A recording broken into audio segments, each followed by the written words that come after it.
पठान 2023 की भारतीय हिंदी भाषा की जासूसी फिल्म है जिसे सिद्धार्थ आनंद द्वारा लिखित और निर्देशित किया गया है और आदित्य चोपड़ा द्वारा उनके बैनर यश राज फिल्म्स के तहत निर्मित किया गया है। वाईआरएफ स्पाई यूनिवर्स पर आधारित इस फिल्म में शाहरुख खान, दीपिका पादुकोण और जॉन अब्राहम हैं। यह एक था टाइगर 2012, टाइगर जिंदा है 2017 और वॉर 2019 के बाद स्पाई यूनिवर्स में चौथी किस्त है। यह यशराज फिल्म्स की सबसे महंगी परियोजना है। यह फिल्म वाईआरएफ की पहली डॉल्बी सिनेमा रिलीज है और पहली बॉलीवुड फिल्म है जिसे पूरी तरह से आईमैक्स कैमरों के साथ शूट किया गया है। 2019 में भारत सरकार ने अनुच्छेद 370 जो जम्मू और कश्मीर के लिए विशेष दर्जा देता था को रद्द कर दिया। यह खबर सुनकर एक कैंसर पीड़ित पाकिस्तानी सेना के जनरल कादिर भारत के खिलाफ प्रतिशोध लेने का फैसला करता है। वह जिम के साथ एक अनुबंध पर हस्ताक्षर करता है जो एक निजी आतंकवादी समूह आउटफिट एक्स का नेतृत्व करता है। इस बीच पठान एक रॉ एजेंट और उसकी वरिष्ठ अधिकारी नंदिनी ने joint operation and covert research joker नामक एक इकाई खोली जो एजेंटों की भर्ती करती है जो अतीत में आघात और चोट से सेवानिवृत्त हुए थे लेकिन अभी भी देश की सेवा करने का जुनून रखते हैं। रॉ के संयुक्त सचिव कर्नल सुनील लूथरा की स्वीकृति के साथ पठान और उनकी टीम एक वैज्ञानिक सम्मेलन में भारत के राष्ट्रपति पर हमला करने की आउटफिट एक्स की योजना को रोकने के लिए दुबई जाते हैं, लेकिन यह महसूस करते हैं कि उनकी योजना वास्तव में दो वैज्ञानिकों डॉक्टर साहनी और डॉक्टर फारूकी का अपहरण करने की है। जिन वैज्ञानिकों के काफिले पर हमला करता है और पठान उसे रोकने की कोशिश करता है।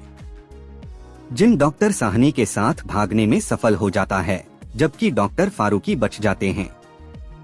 मुख्यालय में लूथरा ने खुलासा किया कि जिम एक पूर्व रॉ एजेंट था जिसे सालों पहले मृत घोषित कर दिया गया था, लेकिन वास्तव में उसने अपनी मौत का नाटक किया था। वह अपने देश के खिलाफ प्रतिशोध लेना चाहता था क्योंकि उसे लगता था कि उसकी पत्नी और अजन्मे बच्चे की सोमालियाई आतंकवादियों के हाथों मौत का जिम्मेदार उसका देश ही है। पठान को रक्तबीज नामक कोडवर्ड के बारे में पता चलता है और यह भी कि दुबई में मृत व्यक्ति पूर्व गुप्त एजेंट बटा सैनिक थे और उनका पैसा स्पेन में एक पाकिस्तानी डॉक्टर रुबीना मोहसिन को हस्तांतरित किया गया था। वह स्पेन जाता है और जिम के आदमियों द्वारा पकड़ लिया जाता है, जहां उसे यह भी पता चलता है कि रुबीना एक पूर्व आईएसआई एजेंट है। जब जिम अपना ठिकाना छोड़ता है, रुबीना जिम के आदमियों पर हमला करती है और पठान के साथ भाग जाती है। बाद में रुबीना ने खुलासा किया कि रक्तबीज मॉस्को में हैं। दोनों मॉस्को जाते हैं और जिम से पहले रक्तबीज चुराते हैं। पठान और रुबीना उस टावर तक पहुंचने का प्रबंधन करते हैं जहां रक्तबीज आयोजित किया जाता है, लेकिन रुबीना पठान को धोखा देती है और उसे पुलिस द्वारा पकड़ लिया जाता है। यह पता चला है कि जिम ने रक्तबीज चुराने के लिए वास्तव में रुबीना का इस्तेमाल किया था। पठान को ट्रेन से जेल ले जाया जाता है और कैदियों के हाथों मरने के लिए छोड़ दिया जाता है। वह कैदियों से लड़ता है जहां अविनाश टाइगर सिंह राठौर उसे बचाने के लिए आता है, जैसा कि नंदिनी ने मोर्स कोड के माध्यम से सूचित किया था। पठान और टाइगर पुलिसकर्मियों और काफिले को गोलियों से भूनकर भाग जाते हैं। 3 साल बाद पठान अफ्रीका की यात्रा करता है और जिम के गुर्गे राफे को पकड़ लेता है और भाग जाता है।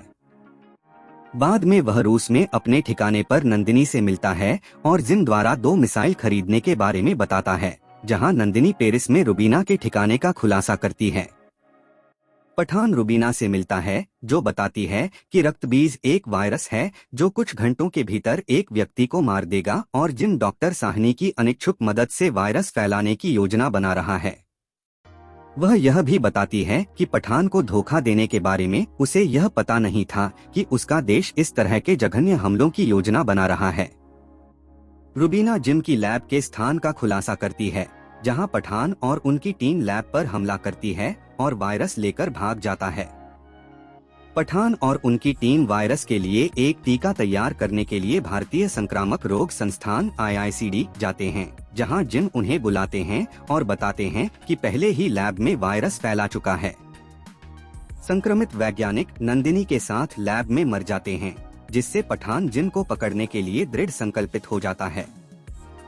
वायरस के प्रसार को रोकने के लिए प्रयोगशाला विस्फोट में नष्ट हो जाती है। जिन 24 घंटे के भीतर भारतीय सैनिकों को कश्मीर से बाहर निकालने का अल्टीमेटम देता है। पठान मिसाइल के स्थान के बारे में राफे से पूछताछ करता है और उसे पता चलता है कि मिसाइल अफगानिस्तान में स्थित है। जिम के सैनिकों को एक जाल में फंसाकर पठान, रुबीना और उनकी टीम जिम के अड्डे पर हमला करती है, जहां वायरस को सक्रिय करने से पहले रुबीना द्वारा कादिर को मार दिया जाता है। पठान जेट पैक के साथ जिम का पीछा करता है और वे एक केबिन में दुर्घटनाग्रस्त हो जाते हैं।